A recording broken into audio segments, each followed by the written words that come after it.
to overcome long warfare. We have daily warfare and we have long warfare. Daily warfare against principalities and power, as stated in the book of Ephesians chapter 6 verse 12, is different from long warfare. The long warfare is the battle against your destiny and your career from either your mother's womb or from the moment they give birth to you, whereby the enemies in your family discover who you are, the seed of destiny that is in you, and start fighting you.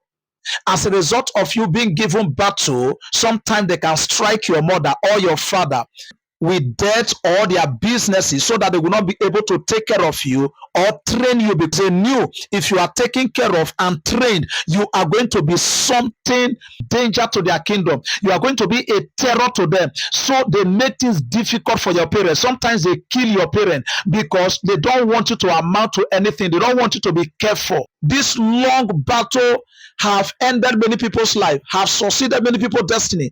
But hearing the sound of my voice, that long battle will not claim your life, will not truncate your destiny in the name of Jesus. I want to tell you what to do if you are having that battle in your life. I want to tell you 3 things you will do to overcome that battle, or to make the enemy that has been fighting you from your childhood to be under you, that even in their presence now you are going to succeed. They will watch you succeeding and they will not be able to stop you. Now, what should I do to overcome this long warfare? Number 1, war stronger. In the book of 2 Samuel chapter 3 verse 1, now there was a long war between the house of Saul and the house of David, but David grew stronger and stronger, and the house of Saul grew weaker and weaker. There was a long warfare between the house of Saul and David, but what gave David upper hand over Saul is that David was waxing stronger daily. So this long warfare against your destiny, your career, in your family, demand daily increase of capacity on your side. That giving your life to God is not enough. You must make sure you are stronger. By so doing, your power will not overshadow them. That is why the psalmist said in Psalm 23 that he prepared a table before me in the presence of my enemy. Why? Because the power that he carried have superseded the enemy. The enemy will not be able to do him anything. The enemy will not be able to stop him because he has gathered strength that is above the enemy. So for you to overcome this long warfare against you, against your career, you must make sure you are stronger daily. Give yourself to fasting and prayer. Give yourself to prayer. Give yourself to studying of God's word and develop a strong relationship with God. By so doing, you will be capacitated to overcome this very long warfare. Another thing you need to do is to declare an end to that very long warfare.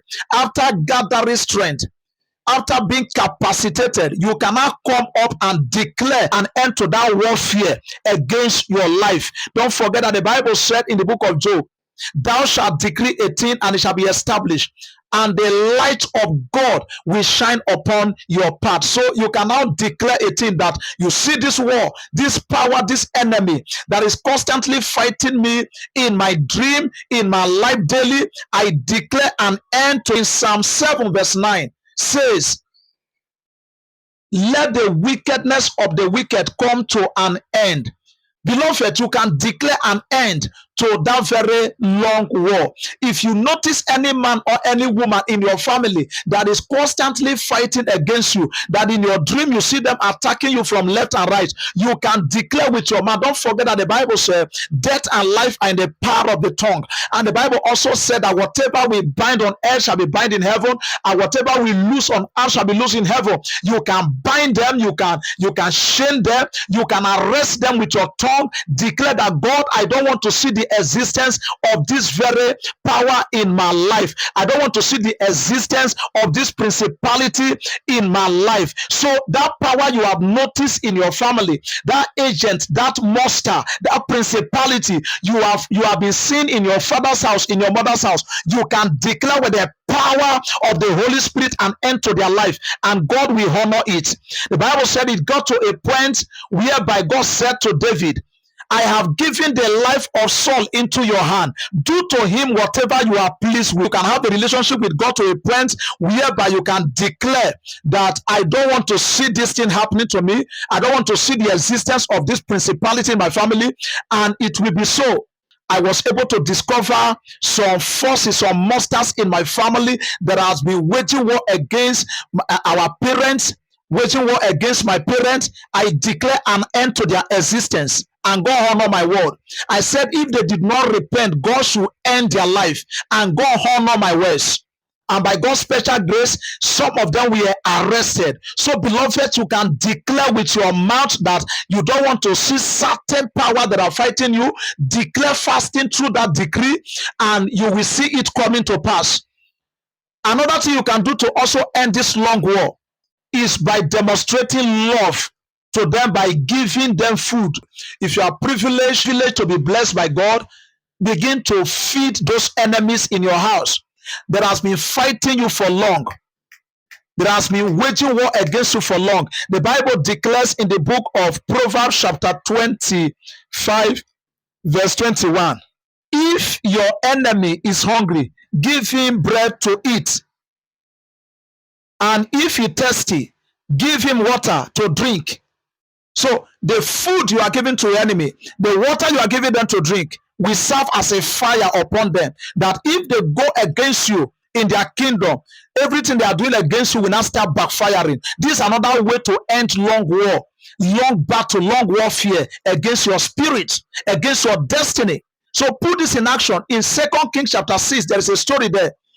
The king of Assyria sent an army to arrest Elisha, and Elisha blinded the army and led them to the camp of the Israelites, which is their enemy, and he opened their eyes. The king of Israel asked Elisha, should I kill this enemy? But Elijah says something profound. 2 Kings chapter 6, verse 21, 22, and 23. Now when the king of Israel saw them, he said to Elisha, my father, shall I kill them? Shall I kill them? Verse 22, and he answered, you shall not kill them. Would you kill those whom you have taken captive with your sword and your bow? Set food and water before them, that they may eat and drink and go to their masters.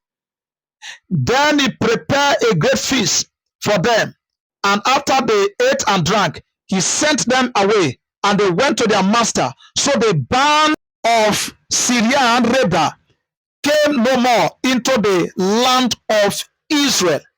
After the king of Israel has fed this army, they did not come against the people of Israel from that day. That was when the battle, the long warfare, the long battle, the long war ended. Beloved, if you notice a long warfare against you, apply these 3 things I've just taught you.